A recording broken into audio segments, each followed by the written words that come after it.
Magandang araw po. Muli tayong magbabalik sa ating ginagawang pag-aaral sa mga utos ng ating Panginoong Kristo, ang mga batas sa kanyang kaharian at ang kanyang kasunduan sa kanyang tipan sa atin. Ito rin ang aralin para sa mga ginagawang alagad niya upang sila'y mahubog sa wangis ng Ama at ng bugtong na anak. Ang ating teksto na pagmumula ng utos sa pagkakataong ito ay mula sa Mateo 7:6. Mateo 7:6. Ganito po ang mababasa. Huwag ninyong ibigay sa mga aso ang bagay na banal, baka pagkatapos ay kayo ay pagbalingan at sakmalin nila. Huwag ninyong ihagis sa baboy ang inyong mga perla sapagkat yuyurakan lamang nila ang mga iyon. Ang mababasa natin sa tekstong ito ay makikita kaagad natin na pautos at ito ay nasa negatibong kalalagayan sapagkat sinabi niya huwag. Na-involve nga lang dito ang dalawang hayop na kung titingnan natin ay pamilyar ito sa ating mga Pilipino, very common ang mga ito sa ating bansa at sila ay mga inaalagaan at tila nagiging mga kaibigan ng tao sa ating kapanahunan. Bago natin tingnan kung bakit ginamit ng Panginoon ang mga ito sa negatibong bagay, ay dapat muna nating unawain na sa aklat ng Henesis 1 at 2 na kung papansinin ninyo ng lalangin ng Diyos ang lahat ng bagay ay lagi niyang sinasabi, and God saw that it was good. Minsan pa nga ay sinasabi niya, and God saw that it was very good, na nangangahulugan na lahat ng nilalang ng Diyos ay mabuti. Kung gayon ay naapektuhan nga ba ang mga hayop na ito sa pagpasok ng kasalanan sa mundong ito? Siyempre po sapagkat alam natin na lahat ng nilalang ng Diyos ay naapektuhan ng sumpa ng kasalanan. Kaya naman sila ay namamatay. Alam ko na meron tayong mga bagay na hindi nauunawaan tungkol sa kanila, subalit ang nais kong pagtuunan natin ng pansin ay kung bakit ipinapaiwas ng Diyos na ibigay sa kanila ang tila mahahalagang bagay sa kanyang kaharian. Ang salitang ito ng Panginoon ay halatang isang talinghaga. Nangangahulugan yan na hindi talaga aso at baboy ang kanyang tunay na tinutukoy, kundi ito ay may kaugnayan sa tao. At ang mga bagay na ito ay tutuklasin natin mamaya, pero sa pagkakataong ito ay pupunta muna tayo sa katanungang pag-uusapan ng inyong grupo. Nais ko palang ipaunawa sa inyo na ang mga katanungang ito ay napakahalaga na ang bawat isa ay nakikibahagi sapagkat sa pamamagitan ng mga ito ay sinasanay din kayong magsalita at siyempre yan ay bahagi ng discipleship na ginagawa natin. Kailanman ay hindi magagamit ng Diyos ang mahiyain sa pagsasalita. Alam natin na yan ang isa sa mga dinevelop ng Panginoon sa kanyang mga alagad at kailangan kayo man ay kailangang mag-participate nang sa gayon ay masanay kayo sa pagsasalita sa harapan ng mga tao. So ito po ang katanungan. Ano ang mga alam mong likas na masamang pag-uugali ng aso at ng baboy? Ulitin ko, ano ang mga alam mong likas na masasamang pag-uugali ng aso at baboy? Naway gawin po ninyong masigla ang inyong pag-uusap tungkol sa katanungang ito. Ulitin ko, kailangang mag-participate ang bawat isa sa inyo. Magbabalik po tayo mamaya para tuluyan nating unawain kung bakit sinabi ng Panginoon ang utos na ito na ipinapalagay natin na ika-19 na utos. I-pause po ninyo ang video.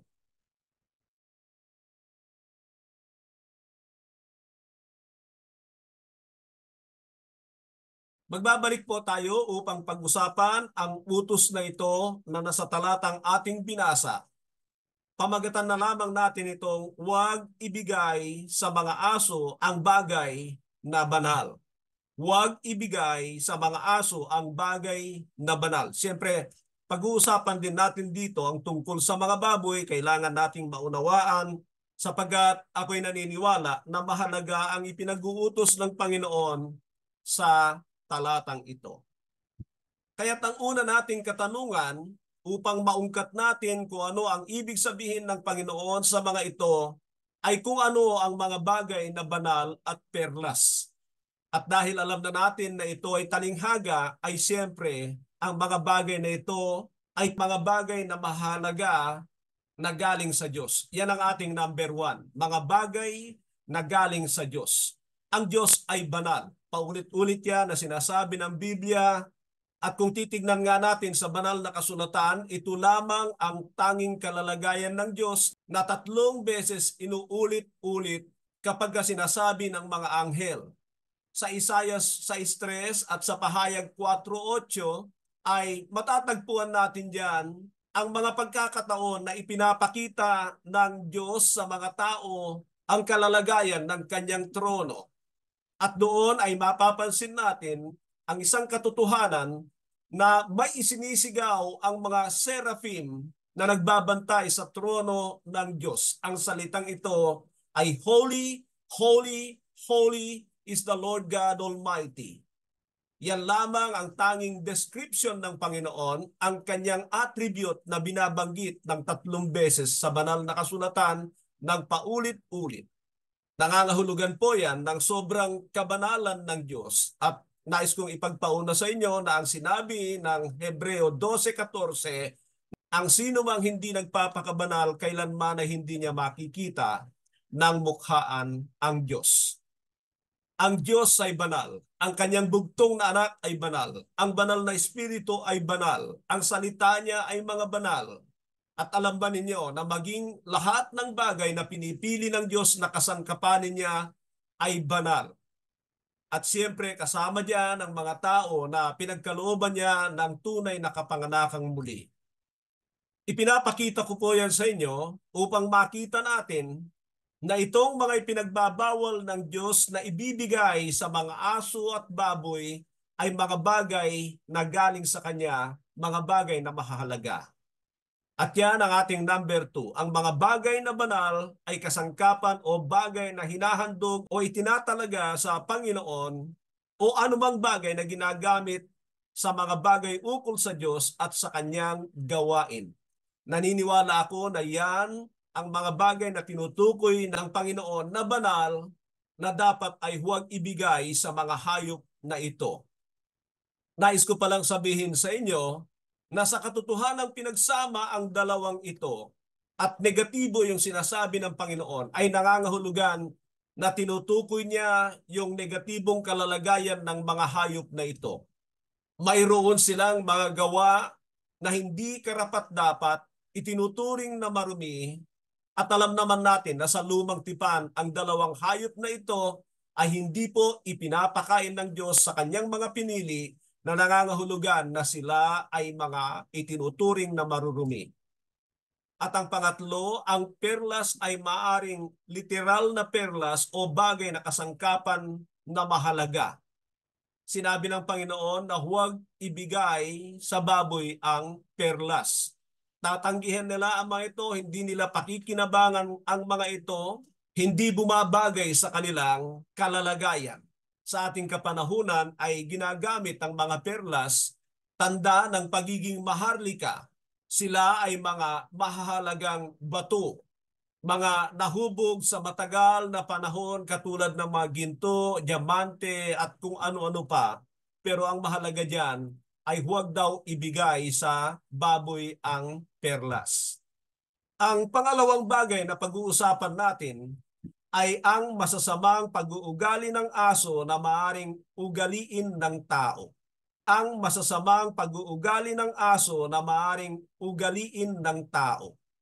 Katulad ng sabi ko, ang aso at baboy ay ginamit upang irepresenta ang mga uri ng tao na tila mga karumaldumal sa Panginoon. Kaya ang titignan natin ngayon ay ano ang mga masasamang ugali ng aso na maaaring ugaliin ng tao.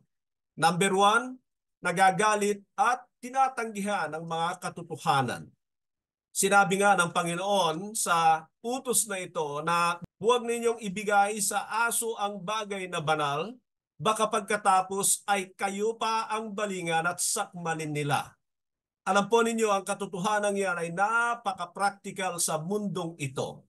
Lalo na doon sa mga tao na dati ay naniniwala sa Biblia, mga Kristiyano, na nagkaroon sila ng pagtalikod, hindi natin alam kung totoo ang kanilang mga ginagawang rason ng kanilang pagtalikod. Pero pag kinausap mo ang mga yan tungkol sa banal na kasulatan, tungkol sa Diyos, makikitaan mo kaagad sila ng negatibong reaksyon. Nagagalit sila, tinatanggihan nila ang katotohanan, at nagkakatotoo ang sinabi ng Panginoon na baka pagkatapos kayo pa ay babalingan ng sasakmalin nila.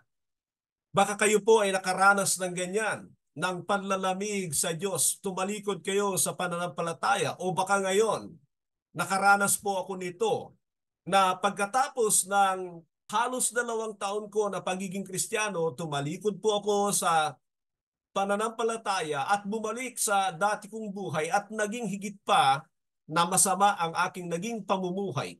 Malala ko na may mga lumalapit sa akin upang bahaginan ako ng mga salita ng Diyos, at ang mga nauna kong reaksyon ay ang galit sa mga taong ito na hindi ko talaga naunawaan kung bakit. Ang isang mabuting bagay sa Diyos ay pagkatapos ng mga ilang panahon ay tinanggap niya muli ako sa aking panunumbalik, at doon ko nakita na nakakatakot pala ang pagtalikod sa Diyos. Ang pangalawa na masamang ugali ng aso na maaaring ugaliin ng tao ay hindi sila kumikilala na sa Diyos. Mateo 15:26, hindi dapat kunin ang mga pagkain ng mga anak upang ihagis sa aso. Ang tinutukoy ng Panginoon diyan ay yung Kanaaneya, yung babaeng Kanaaneya na humihingi ng tulong upang pagalingin ang kanyang anak. At dahil hindi sila pinili ng Diyos, dahil na rin sa kalalagayan nila na katulad nating mga hentil, ay itinuring sila na mga aso ng Panginoon. So diyan ay makikita natin na kapag hindi ka pinili at hindi ka kumikilala sa Diyos, ang isang turing sa iyo ng Diyos, isa lamang yan, ay ang pagiging katulad ng aso. Nakakapagtaka lamang na may mga ateista na napaka-proud nila sa kanilang kalalagayan. Nakikita ba ninyo ang katotohanan yan? Ang daming hindi naniniwala sa Diyos na tila may pagmamalaki pa, na tila ipinapakita na sila'y sobrang talino dahil hindi nila kinikilala ang Diyos. Hindi nila alam na sila man ay mga itinuturing ng Diyos na aso. Pangatlo ay ang mga bumabalik sa kanyang masasamang gawa. Sinabi sa Kawikaan 26:11, tulad ng aso ay bumabalik sa kanyang isinuka ang taong bumabalik sa kanyang masasamang gawa. Binabanggit din po ito sa aklat ng 2 Pedro Kabanata 2. Mamaya ay titingnan natin kung magagamit natin. Pero makikita natin na ang mga bumabalik sa dati nilang masamang gawi, masamang buhay, ay tinuturing ng Diyos na aso. Nangangahulugan na minsan sila ay pinatawad ng Diyos, tinanggap ng Diyos, iniligtas ng Diyos sa kanilang mga kasalanan, subalit sila ay nanumbalik sa ganung kalalagayan at sila ay itinuturing ng Diyos na parang aso. Ang pang-apat ay higit nilang pinapahalaghan ang mga ukol sa laman kaysa sa ukol sa espiritu. Ulitin ko po yan, higit na pinapahalaghan ang mga ukol sa laman kaysa sa ukol sa espiritu. Ganito ang mababasa sa Filipos 3:2. Mag-ingat kayo sa mga taong asal-aso, sa mga taong mahilig sa paggawa ng masama. Sila'y mga taong naghihiwa ng masisilang bahagi ng kanilang katawan. So, una ay tinukoy ni Apostol Pablo na maging maingat sa mga aso, at pagkatapos ay ibinigay niya yung mga pag-uugali ng mga taong hinahalin tulad niya sa masamang asal ng aso. At sabi niya, sa mga mahihilig sa paggawa ng masama. Yung mahilig gumawa ng masama, wala nang inisip, kundi makapamerhuisyo, makalamang sa kanyang kapwa.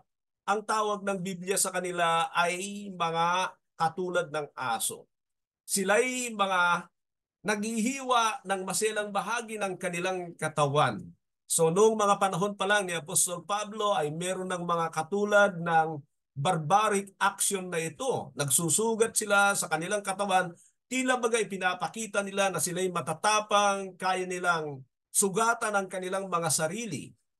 At kung titingnan natin sa ating makabagong panahon ay meron pa rin mga ganyan, yung mga nagtutusok sa kanilang mga katawan, merong nagtutusok dito, nagtutusok dito, nagtutusok dito, kung saan saang bahagi ng kanilang katawan, ng kanilang tinutusok that is piercing their bodies na supposed to be ay ingatan nila. At alam niyo mga kapatid, kahit ang pagtatato, bagamat naniniwala ako na kung bago ka nakakilala sa Panginoon, ay may mga tattoo ka na, okay yon. Dati nang buhay mo yon. Subalit, ngayon at Kristiyano ka na, at pagkatapos ay magpapatato ka pa kung saan saang bahagi ng iyong katawan, masasabi ko na ikaw ay nagbabalik asal aso na.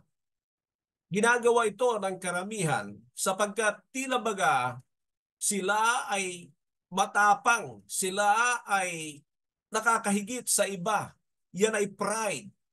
Ang mga bagay na paggawa ng ganyan ay larawan o kaya ay bunga ng pride na hindi mailabas.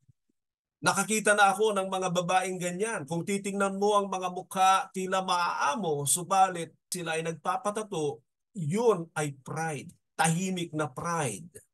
Pero higit sa lahat, marahil, ay ang espiritong kumokontrol sa kanila. Tignan natin kung mababanggit ko mamaya. Ang panglima ay namumuhay sa karumihan. Lucas 16:21. At doon nilalapitan siya ng mga aso at dinidilaan ang kanyang mga sugat. Ang aso ay likas na mahilig sa marumi. Hindi niya alintana kung marumi ang kanyang ilalagay sa kanyang bibig. Ganyan ang aso na maaaring ugaliin niya ng tao kung ano-ano lang ang nilalagay sa bibig, pinapasok sa bibig o ginagawa sa bibig. Ganon din ang lumalabas sa kanyang mga bibig. At ang ating pang-anim ay mga paggawa ng mga kasalanang mababanggit. Pahayag 22:15. Subalit maiiwan sa labas ang mga aso. Sino kaya ang mga tinutukoy niyang mga aso? Sabi niya, mga mangkukulam, mga mapakiapid, mga mamamatay tao, mga sumasamba sa Diyos-Diyosan at mga sinungaling sa salita at gawa. Diyan ay makikita natin na isa sa pinaghahambingan ng Biblia ng aso ay ang mga gumagawa ng masasamang ito, mangkukulam. Totoo pala ang mangkukulam. Nung araw, hindi ako naniniwalang may mangkukulam, pero nung nasa Biblia ang mga bagay na ito, ay pinapaniwalaan ko na talagang may mga mangkukulam. Sa ngayon ay may mga nakikita na ako at nababalitaan na gumagawa ng ganyan. Mga mapakiapid, marumi, mga mamamatay tao. At kahit mag-isip ka lang ng pagpatay o punong-puno ka ng kasamaan sa iyong puso, ay pamamatay tao yan sa batas ni Kristo. Mga sumasamba sa Diyos-Diyosan o yung mga may mga larawan na tribulto, ang Biblia nagsasabi na kayo ay parang aso sa inyong pag-uugali dahil pag sumamba ka sa mga Diyos-Diyosan ay tila wala ka sa tamang katinuan. Nag-iisip ka ba na iahambing mo ang Diyos sa mga bagay na gawa ng kamay ng tao at yan ay pinagbabawal ng Biblia? At mga sinungaling sa salita at gawa. Sila ay mga inihahambing ng banal na kasulatan sa aso. Pag-uusapan naman natin ang mga masasamang ugali ng baboy na maaaring ugaliin ng tao. Sa ikalawang Pedro 2:22b, ganito ang sinabi. Ito namang baboy, paliguan mo man ay babalik muli sa dating lubluban. Ang tinutukoy na Apostol Pedro rito ay ang dating mananampalataya na nilinis ng Diyos, maliligtas na sana, subalit siya ay bumalik sa dati niyang masamang pamumuhay at siya ay iniahambing ng Diyos sa baboy. Ang pangalawa natin ay kapag binalikan natin ang Mateo 7:6, huwag ninyong ihagis sa baboy ang inyong mga perlas sapagkat yuyurakan lamang nila ang mga iyon. Na nangangahulugan yan na walang halaga sa kanila ang tunay na mahalaga. Ano ang tunay na mahalaga? Ang tunay na mahalaga sa buhay ng tao na dapat mahigitan ay yung magdadala sa atin sa buhay na walang hanggan, hindi yung mga temporaryong bagay sa mundong ito. At tingnan nyo ang maraming Kristiyano na bumabalik sa paghahangad na magkamit ng mga bagay sa mundong ito at hindi sila nagtitiwala sa kayang pagtugon ng Diyos sa lahat ng kanilang mga pangangailangan. Nawawalang halaga yung mahalaga sa kanila. Sa practical na buhay, pwede nating ilarawan dito ang ating buhay. Kung tayo ba ay pinaprioridad natin ang mga bagay na magdadala sa atin sa walang hanggan. Yan po ay napakahalaga sa buhay ng mga Kristiyano. Nang sabihin ng Panginoon, seek ye first the kingdom of God and its righteousness, then all these things shall be added unto you, ay nangangahulugan na may pagmamalasakit ang Diyos sa lahat ng ating mga pangangailangan sa mundong ito. Kailangan lang ay ipakita natin sa Kanya na mahalaga sa atin ang mga dapat unahin, ang mga mahalagang bagay sa Kanyang kaharian. Ang ating pangatlo ay basahin muna natin ang Mateo 8:32. At namanhik sa kanyang mga demonyo, kung kami palalayasin mo, bayaan mong kami pumasok sa mga baboy na yon. Diyan ay makikita natin, sa tekstong ito, kung pag-aaralan ninyo, ay makikita nyo na may isang tao na inaalihan ng maraming espiritu, masasamang espiritu, mga demonyo, na nung palalayasin ng Panginoon ang mga ito mula doon sa tao, ay hiniling ng mga demonyong ito na sila ay pabayaang pumasok sa mga baboy, na sa panahong yon ay inaalaga nito ng mga tao doon sa Gadaneres. Ang mga baboy na ito ay tumakbo doon sa katubigan, sa karagatan, at nangalunod sila. Pero ang bagay na nais kong makita natin diyan, na ang mga demonyo ay gusto nilang parahanan yung marurumi katulad ng baboy. Pwede para sila doon. Pero una muna ay kailangan nating makita na pinili nila nung una itong taong ito dahil siya ay marumi. Nabuhay siya na walang Diyos, walang pagkilala sa Diyos. Mapalad siya sapagkat kinahabagan siya ng Panginoon, alam ng Diyos na wala na siyang magagawa at kailangan siyang puntahan ng Panginoon upang sagipin sa kanyang kalalagayan. Pero ang punto natin dito ay dahil sa marurumi ay paboritong panahanan ng mga demonyo. Kaya maging maingat sa pagkahilig sa karumihan. Ingatan natin ang ating mga sarili at baka makapasok ang kaaway sa ating buhay. Sa buod ng ating pinag-uusapan dito ay makikita natin na ang tinutukoy ng Panginoon na baboy at aso ay mga taong nanunumbalik sa kanilang dating buhay. Mga kumilala sila sa Panginoon minsan, subalit sila ay nanumbalik sa kanilang dating buhay at hinahalintulad sila ng Panginoon sa aso at baboy. Basahin muli natin ang 2 Pedro 2:21 hanggang 22. Mabuti pang hindi na nila nalaman ang daang matuwid, kaysa pagkatapos malaman ang banal na utos na itinuro sa kanila ay tatalikuran nila ito. Ang nangyari sa kanila ay nagpapatunay na totoo ang mga kasabihang, ang aso pagkatapos sumuka ay muling kinakain ang iniluluwa na, at ang baboy ay paliguan mo man ay babalik at babalik sa putikan. So ang pinag-uusapan natin ay ang taong nanunumbalik sa dating buhay ay number 2, nagiging masama kaysa sa dati sapagkat ito ay pinapasukan pa ng mas maraming masamang espiritu. Magbasa naman tayo sa Mateo 12:43 hanggang 45. Mateo 12:43 hanggang 45. Kapag ang masamang espiritu ay lumabas mula sa isang tao, siya ay gumagala sa mga lupaing tigang upang maghanap ng mapagpapahingahan. Kung wala itong matatagpuan, ay sinasabi sa sarili, babalik ako sa tahanang aking pinanggalingan. Pagbalik niya at nakita niya itong walang laman, malinis at maayos, aalis muna siya at magsasama pa ng 7 espiritong mas masasama pa kaysa sa kanya, at papasok sila at manirahan doon. Dahil dito ang kanyang magiging kalalagayan ay mas masama pa kaysa sa dati. Marami na po akong nakitang Kristiyanong bumabalik sa masama nilang pamumuhay. At hindi lamang bumalik, talagang mas masahol sila. Isa pa diyan ay yung kumukontra na sila sa mga katotohanan, nagiging taga-usig sila ng mga nagpapatuloy sa pagiging Kristiyano. Sa kanila ay dapat tayong mag-ingat. Number 3, tinatawag na Antikristo sapagkat maraming umayaw sa Panginoon dahil sa kanila. Sa unang Juan 18:19 naman, ganito ang sabi.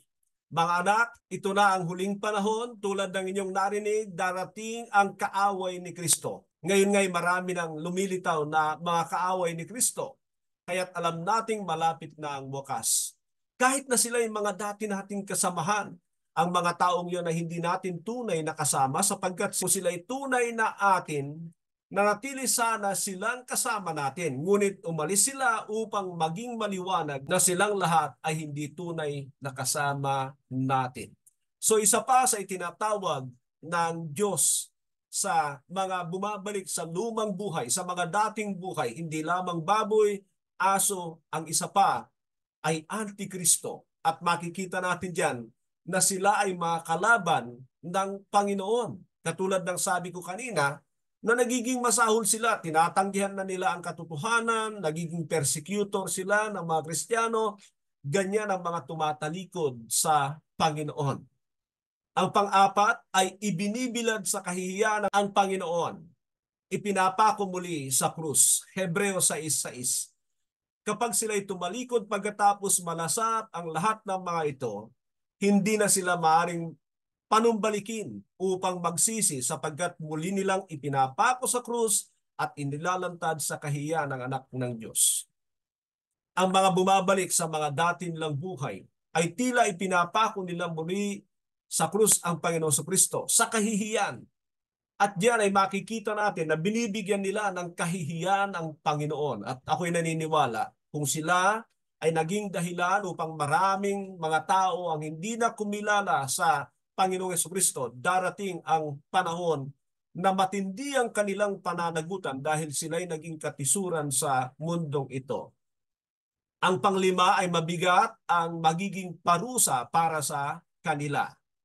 Basahin ko muli ang ikalawang Pedro 2:20-22, sapagkat kung nakatakas na sa kasamaan ng sanlibutan ng mga taong kumilala kay Jesucristo na Panginoon at tagapagligtas, ngunit muli silang maakit sa dating masamang gawain at tuluyang mahulog dito, ang magiging kalalagayan nila ay masahol pa kaysa sa dati. 21.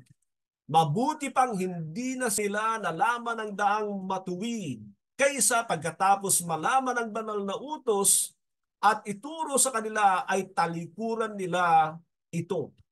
Ang mangyayari sa kanila ay pagpapatunay, natutuwang kasabihang ang aso pagkatapos subuka ay muling kakainin ang nailuwana at ang baboy ay paliguan man ay babalik at babalik sa putikan. So yan po ang 5 bagay na sinasabi ng banal na kasulatan tungkol sa mga taong nanunumbalik sa dati nilang pamumuhay, sa dating masamang gawi. Ano naman ang makalangit na pag-uugali na pinapalabas ng utos na ito? Huwag ibigay sa mga aso ang bagay na banal. At ang nakikita ko diyan ay yung discernment. Magkaroon ng discernment sa mga tao na kinakausap natin sa banal na salita ng Diyos. Marami diyan ay malamang kakasangkapanin ng dyablo, akala natin ay totoo sila, nagfo-focus tayo sa kanila, inuubos natin ang ating mga panahon sa kanila, yun pala ay kinakasangkapan lamang sila ng kaaway para mawalan tayo ng panahon sa mga mas mahalagang bagay. Magkaroon tayo ng discernment sa ating mga kinakausap. Punta tayo sa ating pangwakas at narito ang mga ilang katanungan na pagsasalamin natin sa ating mga buhay. Iukupo natin ang ating mga ulo habang pinapakinggan natin ang mga katanungang ito. Number 1, iniwanan mo na ba ang masasamang gawain, bisyo, gawi nang tinanggap mo ang ebanghelyo tungkol sa Panginoong Hesus? Pangalawa, nalalaman mo ba na responsibilidad mong pangalagaan ang iyong patutuo bilang mananampalataya?